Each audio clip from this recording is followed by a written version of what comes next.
And so if we ask the question, who are the Mandaeans? And if we ask the question that I put on that first slide, why should you have heard of them already? Well, the answer is that most people have heard of Gnostics and Gnosticism. There were important finds of texts related to the Gnostics and this phenomenon of Gnosticism during the 20th century, made news headlines around the world, got scholars excited, got other people interested. And yet relatively few people have heard of the Mandaeans, who are effectively the last surviving Gnostic group from the ancient world. Right? So that's who they are. And clearly, if there is a Gnostic group that has survived from ancient times down to the present day, they ought to be getting a lot of attention. That's something that's really interesting. You may be aware that there have been recent startup Gnostic groups, mostly localized in California from what I've seen on the internet, but otherwise, right, there's been an interest, a resurgence in Gnosticism. Why have so few people heard of the Mandaeans? Why isn't there more being done about them? The Mandaeans have been known by and continue to be known by a number of names. Some of you may have heard of the Sabians, mentioned in the Quran. Nazareans is another term that is used sometimes either for the Mandaeans as a whole or for those particularly adept in spiritual matters. And during the colonial era, the Mandaeans came to be known as St. John Christians, and mistakenly known as St. John Christians. During the colonial era, European powers came into contact with groups like the Thomas Christians of India, and so when they found this group in Mesopotamia, which seemed to have some common traditions with Christians, they called them St. John Christians. But eventually they realized, I don't think these people are Christians at all. I will say more about that. Historically, they've been found in the border region where Iraq and Iran meet, right? So localized around rivers, because baptism is one of the major rituals that is important to them. In fact, it's their central defining feature in a lot of ways. Iraq and Iran have not always been hospitable to them, and particularly in recent times, right, the Yazidis have gotten a lot of coverage because of the persecution that they've experienced, but the Mandaeans have experienced something very similar. And so there is a modern-day diaspora, which has brought them to many parts of the United States, the UK, Australia, Netherlands, Sweden, and many other places. They used to be known pretty much by those who traveled to Iraq and Iran, to remote parts of those countries, and to people who had interest, for whatever reason, in this obscure topic, and read books about them. Now they have a web presence, and you can even see a Mandaean baptism on YouTube. And so I decided to incorporate that into today's talk, because you don't have to actually travel, much less travel far, in order to see something like this. And so we'll get to that in a moment. But I related the Mandaeans to Gnosticism. And most of you have heard of Gnosticism. What is Gnosticism? And since there are colleagues present who are familiar with religious studies, as with most things, including the word religion itself, the appropriateness of the word, what exactly it means, if anything, is debated by scholars. I'm going to make a nod to that and then set that aside, and we're going to talk about Gnosticism, because there seems to be a real thing which, whether that's the best term for it or not, is a genuine religious phenomenon. And so here are some of the things that are found in Mandaeism, are found in the Nag Hammadi texts that were found in Egypt, and seem to be characteristic of most, if not all, of the groups to which that label, rightly or wrongly, could be applied. One of them, and perhaps the most interesting, is that the creator of the material world, right, and the material world is viewed negatively, right, it's this place of aches and pains, organic chemistry exams, of grading, of all kinds of suffering and mishaps. And so the material world is viewed negatively, and that was a common viewpoint in the ancient world. For Gnostics, the creator of the material world is also a malevolent figure, because who else would make the kind of world we live in with all these aches and pains, except a figure who wasn't very nice, and at best was a bungler and not very adept in creation, right? And in some texts, that figure, that creator, is explicitly identified with the creator in Genesis. So there's some interesting things to talk about there. There is also a supreme, indescribable, transcendent God who is viewed as above, beyond, and far removed from that creator. and a series of emanations, if you want to call them that, coming forth from that one unknowable supreme being, and eventually getting us to the Creator through a process that places that Creator at far removed from that perfect God, separate the two. And so in some ways, Gnosticism really is an attempt to solve the problem of evil. Right? How can there be a supreme good God and a place where people are not entirely happy? And it sticks a lot of stuff in between the supreme God and the Creator of the world in order to accomplish that. Whether that's an effective and convincing solution to the problem of evil is another question, but you can understand why someone would come up with this way of thinking. And another typical characteristic of Gnosticism is that humans, sometimes it's some humans, sometimes it's in principle all humans, but humans have a spark within us, a connection with the light world, right, that supreme realm where the transcendent God dwells. And whether through knowledge, whether through rituals, whether through some combination of the two, can prepare to ascend there when they die. And so these are some characteristic features of Gnosticism, as we find it in general. So what's distinctive of the Mandaeans among Gnostics? Well, first and foremost, and I think it deserves top billing, they still exist as a living tradition. We found these fascinating texts in Egypt, or the Nag Hammadi texts, and you may know them under the heading of the Gnostic Gospels. And scholars have had all sorts of questions about them. What do they mean by this? There's a reference to seals and other kinds of rituals. What did they do? How did that work? And while there may be a history of development, which means that we can't simply assume that what Mandaeans do today is exactly what ancient Mandaeans did, there's still a living tradition. And that gives us the possibility of looking at these texts in connection with the living tradition in a way that we can't with other Gnostic texts. Mandaean, the language in which these texts are written, is a dialect of Aramaic, right? And there have been finds of Gnostic literature in Greek, in Coptic, in other languages. There are some Manichaean texts in another dialect of Aramaic, but for the most part we don't have Gnostic literature in this particular language family, so that makes them interesting as well. And then there are connections to the biblical tradition, which makes the Mandaeans particularly interesting. Demiurge, right, that inferior creator, not entirely positive, and really for the Mandaeans, negative figure, malevolent figure, is called Adonai, which is essentially the Hebrew term for Lord, which is used for God in the Hebrew Bible. Closely associated with Adonai is Ruach HaKodesh, the Holy Spirit, and these are negative figures in Mandaeism, whereas they're positive figures in the Bible. John the Baptist gets an important mention. And in fact, the book that I've been working on, the Mandaean text that I've been working on translating in recent years, is associated with John the Baptist and is often known as the Book of John or the Teaching of John. And John the Baptist is viewed by Mandaeans not as their founder, but as an important instance of a Mandaean, a famous Mandaean. And that's interesting, right? Because we hear the name John the Baptist, and most of us know that doesn't mean that he was like Southern Baptist or something like that, right? But does that mean John had this distinctive ritual and that was unique to him and that's why he was known that? Or does that mean that John was in a category of baptizers, of whom there were others in that time period?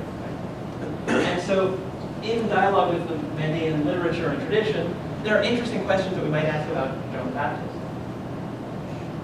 They like John the Baptist. They don't like Jesus, at least in their texts.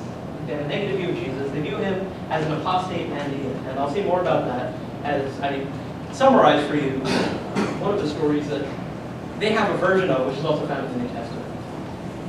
Baptism is their main ritual, but this is not the one-off act of conversion or of initiation that you get in Christianity. It's a repeated act to achieve forgiveness and to prepare for ascent to the light world. Water is viewed as coming down from the heavenly realm, and so this was a natural way to express the desire to, or to actually physically, tangibly connect with the light world. And some of the terminology that's used in the Mandaean tradition is interesting. When they talk about flowing water, right, baptism is not to take place in stagnant water, traditionally. The Aramaic phrase is living water, which, of course, is familiar to readers of the Bible. And that sort of water appropriate for baptism is referred to as a Jordan by the Mandaeans. And so the question of who are these people Where do they get these things from? And do they have any historic connection with Judaism, with Christianity, with the Bible? How do you end up with this belief system? All of those, I think, are very interesting questions, and we're going to spend at least some time looking at some of them today. So Mandaean baptism. The term Sabians, Sabi'un in Arabic, is the name by which Mandaeans are mentioned in the Quran, and it basically means baptizer. So this is what they're known for. As I said earlier, in the past, one had to travel to remote parts of Iraq and Iran to see their ritual.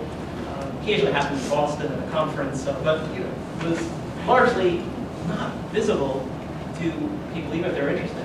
Nowadays, on YouTube, and so without further ado, let's give you one of several YouTube videos that depict a Mandaean baptism.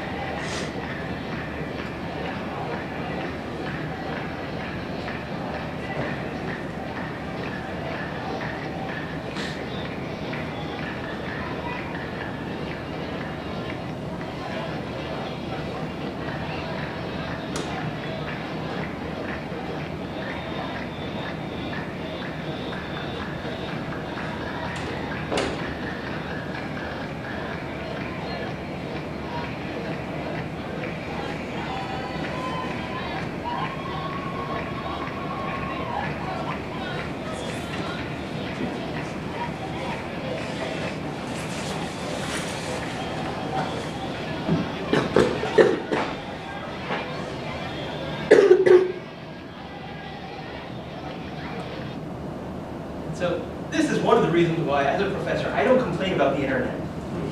Students can find all kinds of weird stuff that's just not really particularly useful. But there is some great stuff, and there's some great advantages to living in the internet age.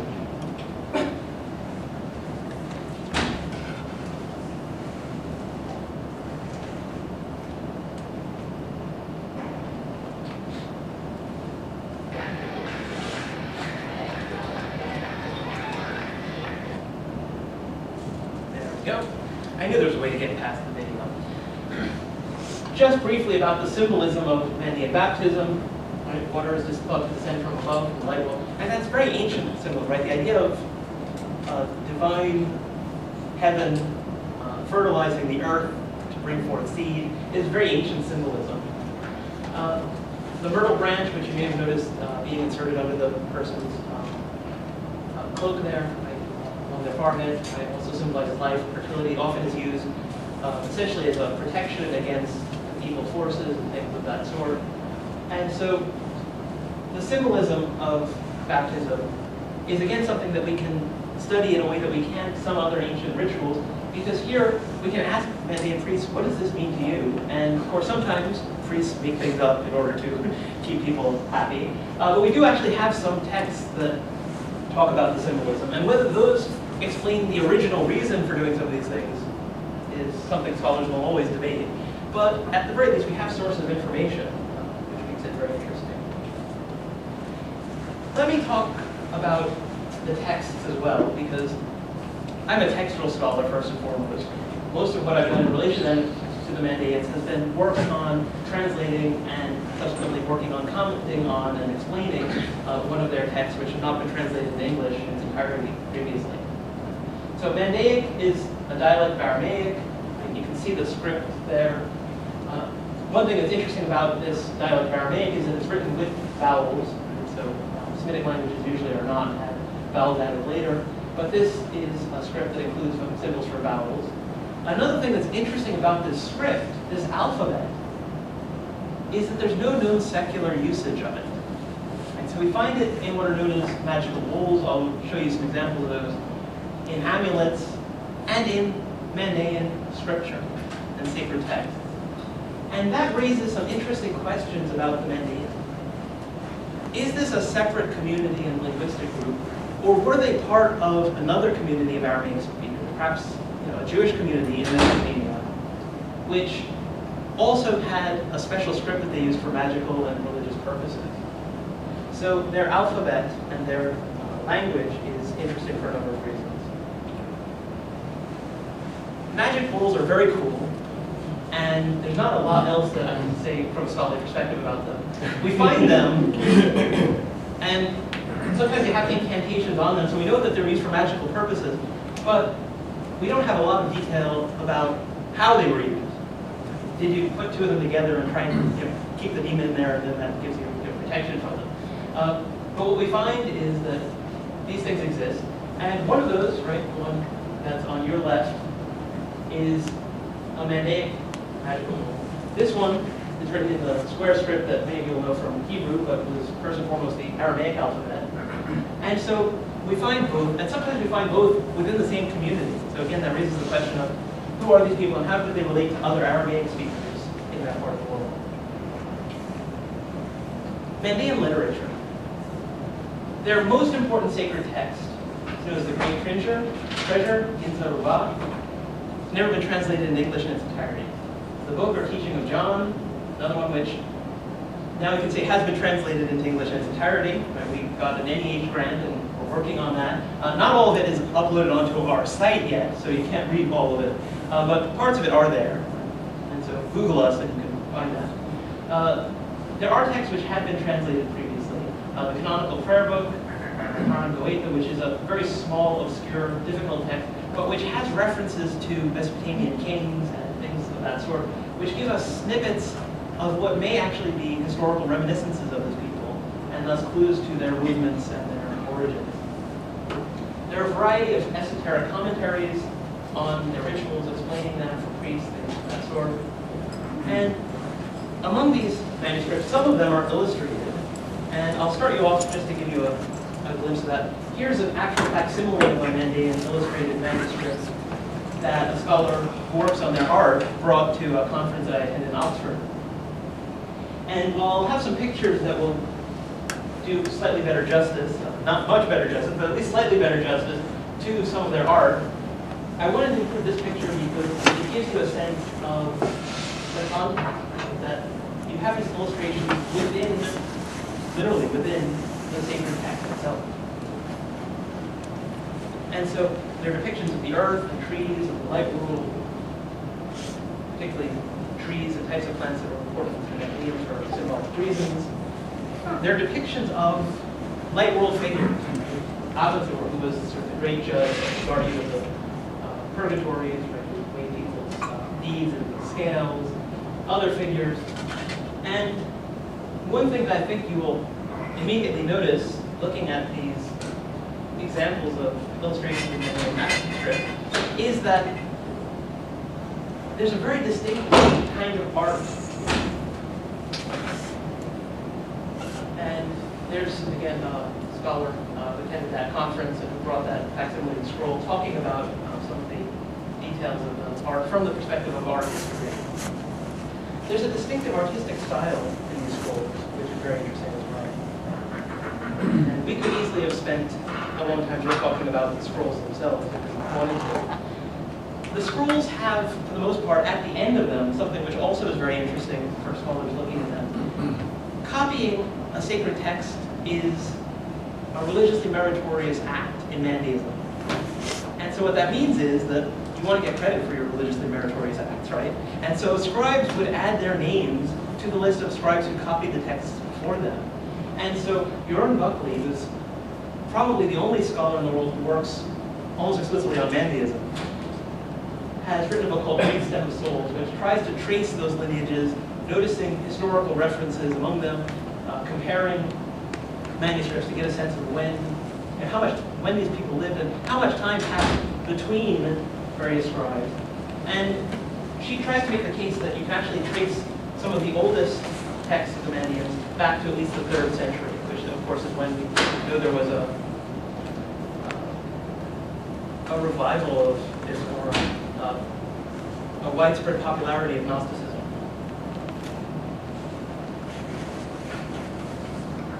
What's their relationship to Judaism and Christianity?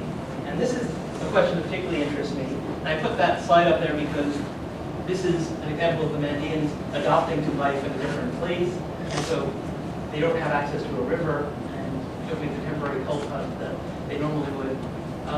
But a lot of things here could be a Baptist church, right? And so I want to talk about their relationship to Judaism and Christianity. And just before I started the talk, somebody asked me, so how did you get interested in this? And those of you who know me know that I have a very short attention span, so it's not hard to imagine me getting interested in just about anything. My background is in biblical studies, and primarily New Testament and early Christianity. And my doctoral work was actually on the Gospel of John. And if you work primarily on the Gospel of John, you'll hear about the Mandaeans sooner or later, because in the middle of the 20th century, particularly in German language New Testament scholarship, it was a widely held view, or at least the case was made by a number of scholars, that the Mandaeans might be the descendants of followers of John the Baptist, and that these texts might actually be the background to the Gospel of John. Problems were pointed out with that view, and most New Testament scholars lost interest in the Mandaeans. While there certainly were problems with those views, some of the reasons that were given for dismissing those earlier views are themselves problematic and don't reflect detailed knowledge of these texts. And so these are subjects that need to be revisited. But the question of how I ended up working on this, it wasn't just working on the Gospel of John. I didn't say, ooh, Mandaeans, let me do that. But I came to Butler and taught Change in Tradition, which eventually became Global Historical Studies in a later life, and saw the reference to this Sabians, right, as people of the book, and wondered, well, who are they? Right? And put two and two together at that stage. And then developed a course which I'm teaching this semester on, I call it heresy because something like extra-canonical early Christian literature, far fewer students would have signed up for it. But we look at the Mandaean texts in that, and as I was looking for primary source material for that course, I came across excerpts of the Mandaean text again. And it renewed my interest, and it reminded me of connections that I made previously. And I realized, wow, these people are still around. And I said, well, let me read more, and discovered that some things that I wanted to read more of simply weren't available in English. And so I decided to start dabbling, and lo and behold, there was a conference I could go to in Oxford, and so I decided to propose a paper.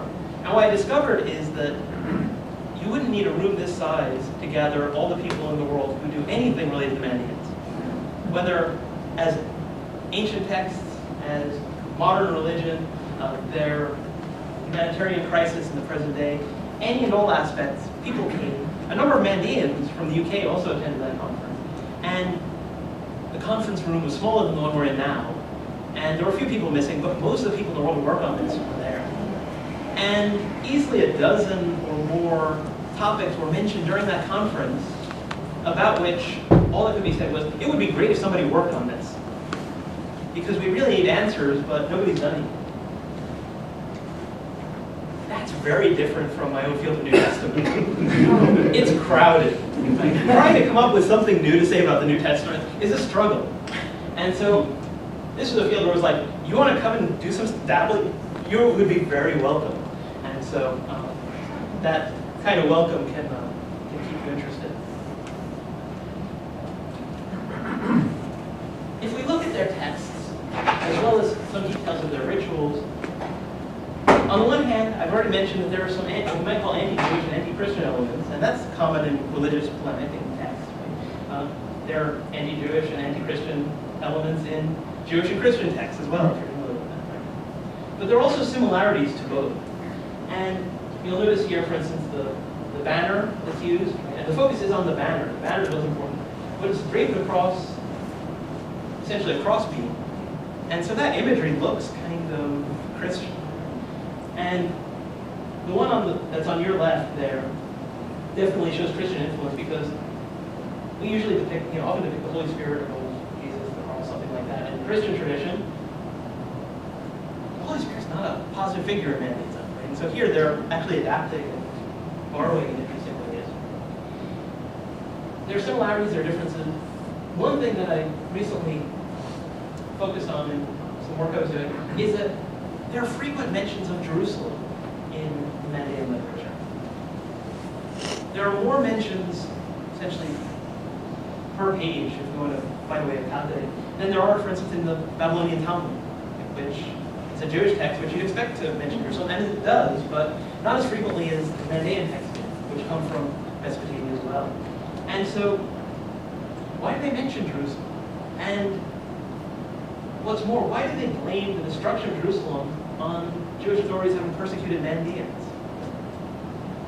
That doesn't seem to me to be something that's likely to have been invented after the destruction of Jerusalem. And so, does this give us a connection, does this detail in these texts give us a connection with the same context that gave rise to what we know today as Judaism and Christianity?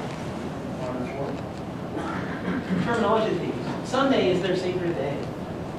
I thought, in order to give at least a snippet of the Mandaean tradition and what it has to say about this kind of subject, we could just have a brief introduction, a brief survey of what the Mandaean version of Jesus' baptism by John, because they have a story about that too, says in the Mandaean book of John. And you can actually read my translation of it online. This is what our web page looks like. You probably know the story, and for the sake of time I won't summarize it, but you probably know some version of the Christian story. At the very least, Jesus goes to John the Baptist, and he's baptized, and the Holy Spirit descends like a dove. And I have to mention, even though it's not directly relevant, that when I went to Israel this past summer, went for the first time to the place along the Jordan River, which is traditionally the location where Jesus was baptized by John. And unfortunately, the student didn't catch the picture while the dove was overhead. Yeah. That would have been a great picture. Yeah. But there was a dove, and that got me wondering, how often do doves actually fly overhead? And what does that have to do with any of this? But I had to mention this. Here we go. So the story of John baptizing Jesus in the Mandaean version has some elements which are familiar, but also different. John refuses, and in the Gospel of Matthew, for instance, we have John saying, I need to be baptized by you. There's a refusal in the Mandaean version as well, but it's not because he views Jesus as superior, but because he distrusts him. We have the Holy Spirit present, but not as a positive figure. And when Jesus goes to John asking to be baptized, he essentially asks him to make him his disciple. And for those who've done work in the New Testament, that's very interesting, because one question that historians have often asked is, was the historical figure of Jesus, what was his relationship to John? Was it essentially that Jesus was part of John's movement, was one of John's disciples before doing his own thing? That kind of language is actually used in the Mandaean text. And one thing which shows that this reflects knowledge of later texts, like the Gospels, right? It depicts Jesus as offering to mention John in what he writes. And of course, the Gospels are written by Jesus. But Jesus said, I'll mention you in my texts if you baptize me. So, and there are a lot of things which are, essentially quite humorous and are also highly political. And so a voice comes from heaven, not saying this is my beloved son, but like, don't worry, John, you can go ahead and baptize the deceased. So, where does this come from? Right? Clearly, some of the things that Mandaean texts say about Jesus and about Christians reflect polemical interactions with Christianity in a later time. There's concerns about crucifixes, there are concerns about monks and nuns and things of that sort, which reflect Christianity as it developed in later time. There are some things which seem like they're interacting directly with the New Testament, right? This story, which you can read online if you're interested, reads like a parody of the New Testament. There are other texts, for instance, the story of Zechariah and Elizabeth, John's parents, which seems like simply a different version. It doesn't seem like you could get to that version if you were starting from the New Testament. And so working out what's independent, what's dependent, how these texts relate to the New Testament, right? These are some of the important questions that we're trying to figure out. And they might be helpful to us in figuring out things about Mandaean origin, and maybe ultimately about Gnostic origin. The question of where Gnosticism comes from, how it comes about, is a question that scholars ponder and continue to argue about. And so if some of the things that are mentioned in these texts can connect the Mandaeans with a period prior to the destruction of the Herodian Temple in Jerusalem in the year 70, that would take us back very early and potentially shed some light on that question. But we're running out of time. I will mention quickly that we're making progress in academic study. There have been translation commentaries or the things that I've been working on and things that others have been working on. We've actually got the start of a Society for Mandaean Studies, but there's a lot to be done. if you work in a field that's any way related to this, even tangentially, you'd be welcome to contribute something, I'm quite sure. I've shown pictures of Mandaeans engaged in ritual acts because their religious tradition is what I focus on and what I find the most interesting to you. But Mandaeans do not dress this way except when they're engaging in their ritual. And so you may have met a Mandaean and may not know it. If you met somebody from that part of the world.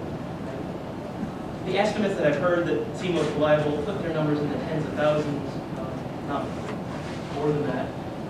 But it's very hard to trace because it's hard to get accurate estimates of their numbers in their historic homeland, and many have been fleeing there, and keeping track of them is also difficult. The tradition seems at one point to have accepted converts. They have stories of that, but they don't today. And that may have been an adaptation to living in the predominantly Islamic world, where converting from Islam could get you into serious trouble. And so, as a religious minority, you're better off not accepting converts. But that puts their tradition in danger of being lost. If you marry someone who's not a Mandaean, essentially the tradition ends with you. Your spouse can't convert, your children are sort of half and half, as it were. And so the question of how this tradition will survive, if at all, in the present day is one that the Mandaeans are worried about. And so, as a scholar working on this, my hope is that in translating these texts into English, we can help preserve something that's an important culture, an important religious tradition, something that's important to us to know about. But we may also, in the process, help the Mandaeans themselves preserve their tradition and pass it on to children who don't speak either Mandaean, one of the modern spoken dialects, or Arabic, or any other language in which they might have had these writings. And so, those are the most important things I wanted to say about the Mandaeans. They're a very distinctive culture, one that's survived for thousands of years. They're fascinating to me as a scholar of early Christianity, but they're interesting in their own right. And they should be of interest, even if you're not interested in ancient religion, even if you're not interested in strange magic bowls and what you might not do with them, but interested in humanitarian crises that people are facing in the present day. So the Mandaeans, the first Baptists, the ancient baptizing group, the last Gnostics who survived down to the present day. That's all I have to say on the subject for now, but we can open it to questions if there are any. Thank you.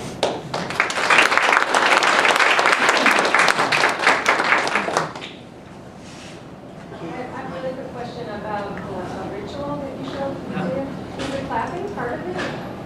I haven't always heard clapping at them, so I think I'm pretty sure there was something that was going on sort of on the shore. Okay, so it wasn't related. So it's not I have not consistently heard clapping as part of that. I did, yeah, and I don't know, I have snippets of Arabic. Had enough to work out that there's a video of a Mandaean baptism taking place in Sweden on YouTube, and I definitely heard the word cold. I often don't think out everything that's being said, but. Do they have a musical tradition? They do have one. It's interesting, again, I heard, there's a video of Mandaeans who adapted to life in Australia and their community, and singing songs which sound like they're very much in a Western style, which is interesting. I'm not sure that anything has been done musicologically on, say, their folk tradition or ancient traditions. Bartup didn't make it that far, I don't think, but that would be fascinating. And if you can put me in touch with someone, I have enough musical interest as well as interest in the Mandaeans that I'd be interested in trying to get somebody interested in exploring that. That's a great question. Yeah, same with the baptism. You said that the Holy Spirit is the negative? Yeah. Okay. Is the Holy Spirit still associated with a dove? And how does that work when they're being baptized? How does the whole thing about the Holy Spirit being present? What do they do, try to get rid of all the doves? Right. In the area. How does it play out? Right. The idea of the Holy Spirit being there.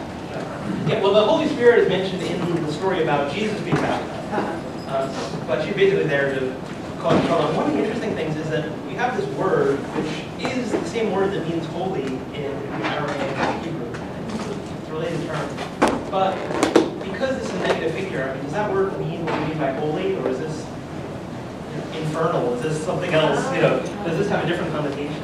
And so in that story, there's a place where she says that, through this baptism you have,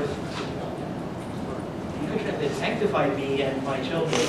But is that something positive or is that something negative?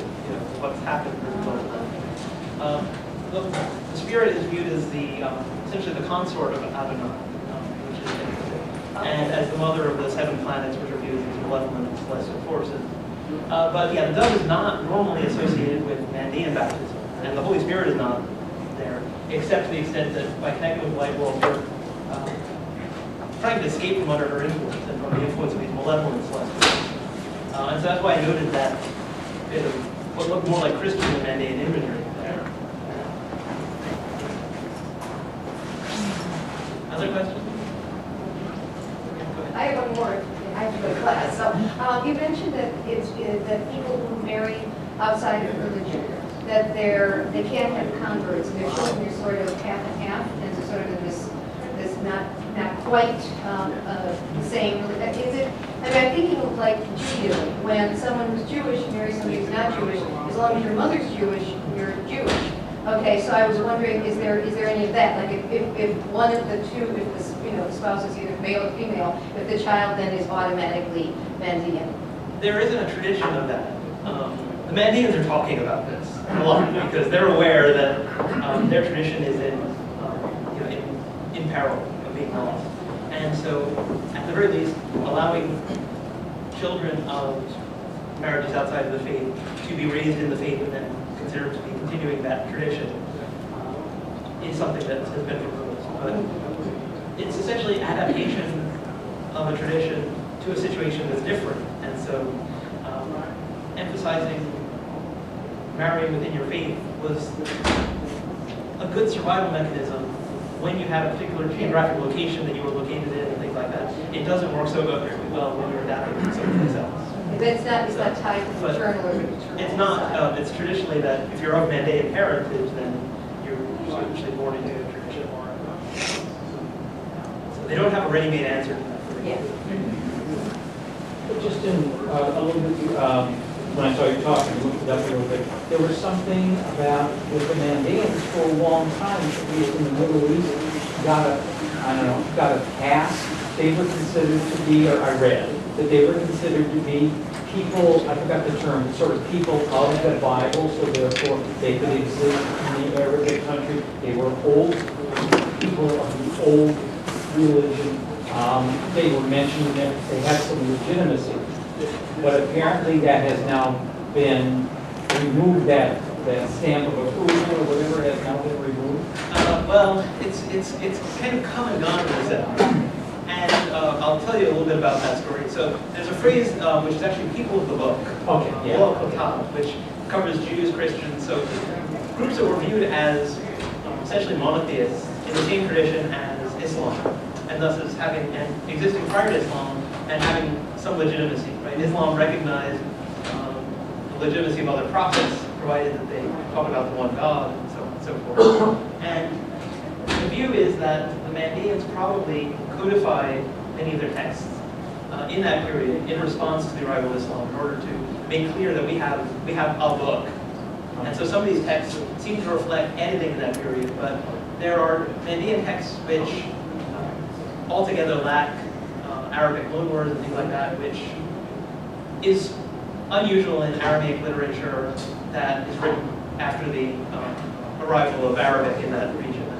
Use of Arabic as a dominant language. And so it seems clear that their traditions go back before the arrival of Islam.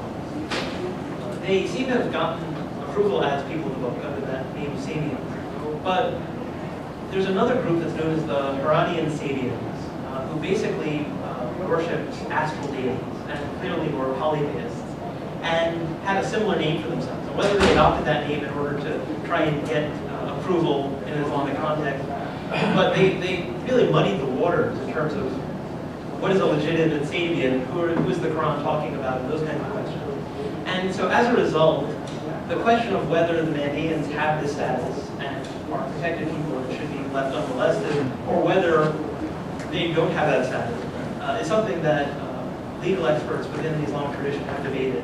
Now we actually find the Mandaeans mentioned and their status discussed in Islamic literature now.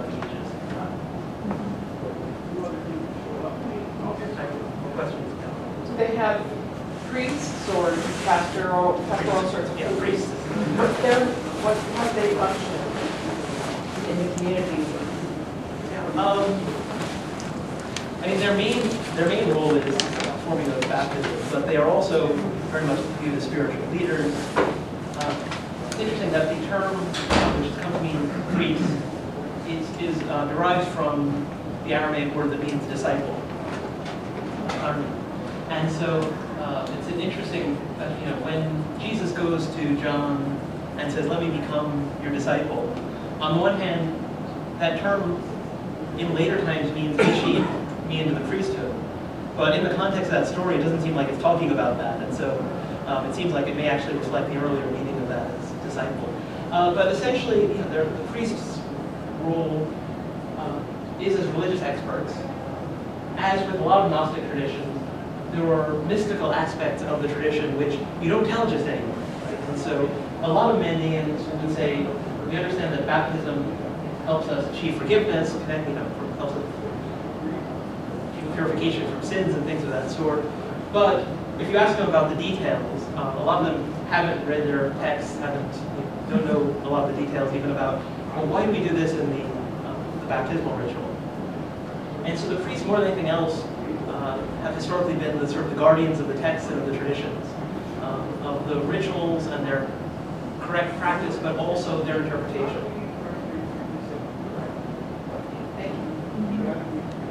I wonder if you could talk a little bit more. You talked about sort of in the writings about concerns about monks and sort of being of how the Gnostic texts were found essentially next to those important monasteries of antiquity. I wonder if these writings can help us understand it a little better.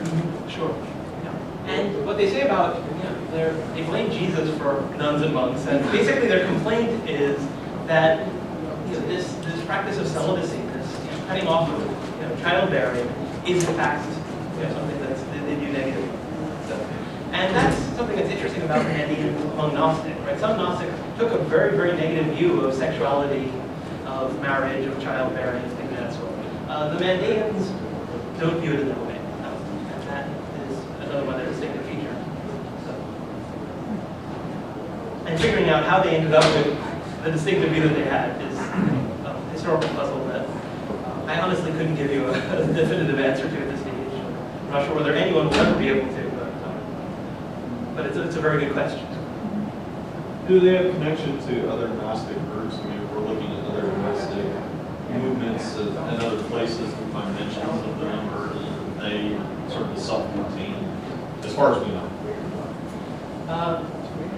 There is something in Manichaean literature. The Manichaeans are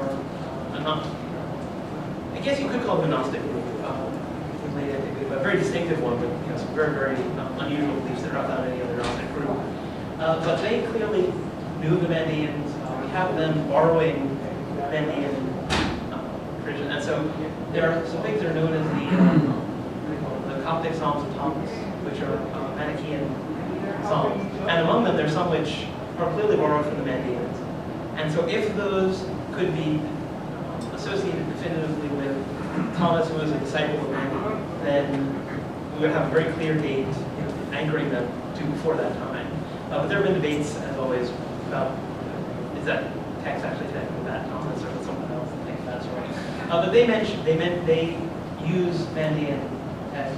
We have Christians in Mesopotamia mentioning that's much later on, 7th or 8th century. But the question of whether we have them mentioned at any earlier time is an interesting one. One of the terms that they use, Nazarene, is very interesting. And there's a word that looks more like that Mandaean term that's found in the New Testament. And looks more like that Mandaean term than it looks like a way of saying somebody from Nazareth. Paul, for instance, in Acts is called a ringleader of the Nazarenes. And so, was that a term that already existed in New Testament times? Or the Christians, when they used that spelling, saying, okay, they were putting this label on us, but let's connect with Nazareth and do some damage control here. What is the history of that? And those are questions which it's, again, hard to answer definitively. The further back we go, the less clear the references are, less clear the connections are. But there certainly are some, and they're intriguing.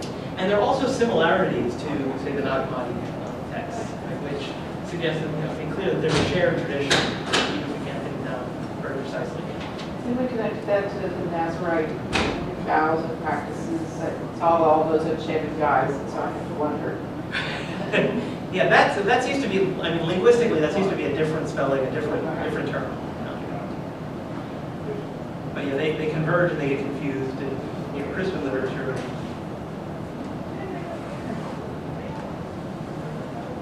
Do we know if there are any Mandaeans in this region?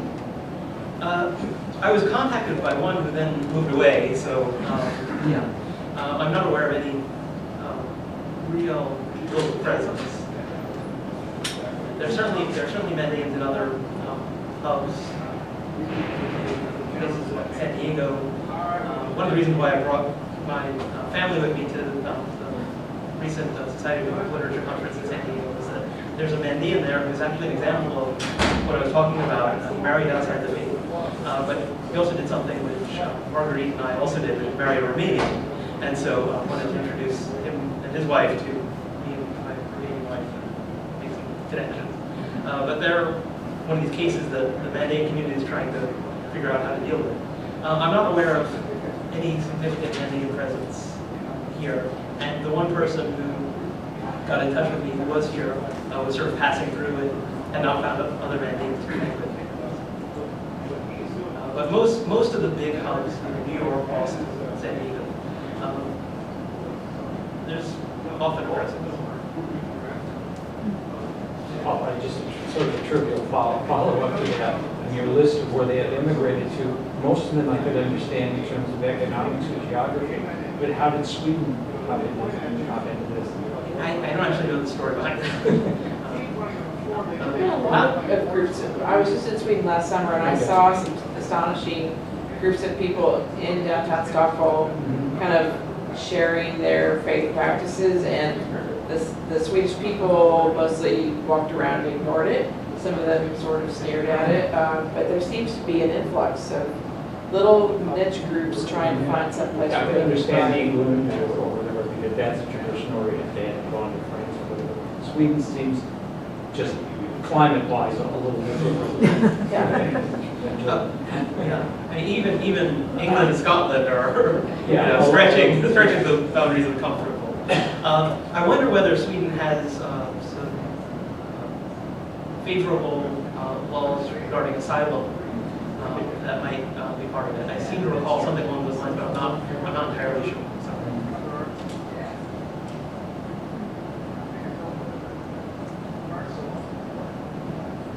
Thank you, Jim. That was really. Thank you all. Please come see the next one on February the 11th. Captain Rao will be presenting. We'll be in the same room right here.